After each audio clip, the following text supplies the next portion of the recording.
అసలు ప్రభాస్ గారి మీద ఇంత నెగిటివిటీ ఎందుకు స్ప్రెడ్ అవుతుందో నాకైతే ఏం అర్థం కావట్లేదు. మూవీ బాగాలేకపోతే మూవీ బాగాలేదని చెప్పండి, కానీ ప్రభాస్ని తప్పు పట్టకండి. ఈ మాట ఎందుకు అంటున్నానంటే భయ్య, మూవీ చూడకుండా మూవీలోని కొన్ని సీన్స్ని బట్టి ప్రభాస్ గారిని కొన్ని సీన్లలో ఇలా ఉన్నాడు అలా ఉన్నాడని ట్రోలర్స్ ట్రోల్ చేస్తున్నారు. ఆదిపురుష్లోని కొన్ని పర్టికులర్ సీన్స్ తీసుకొని ప్రభాస్ ఈ సీన్లో అస్సలు బాగాలేడు, అసలు ఆ సీన్ ఎందుకు పెట్టారు అంటే కథకి తగ్గట్టుగానే సీన్ని తీస్తారు, కానీ మనం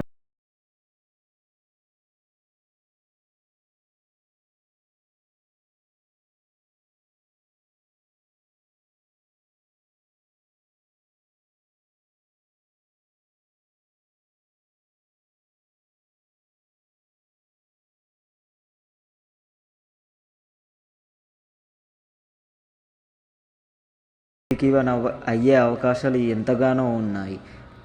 మూవీ నచ్చకపోతే మూవీ నచ్చలేదు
కొని సినిమాని చేయడం జరిగింది. సినిమా మొత్తం రామాయణం మొత్తం స్టోరీ తీయాలంటే ఈ ఉన్న 3 గంటలు కూడా సరిపోదు.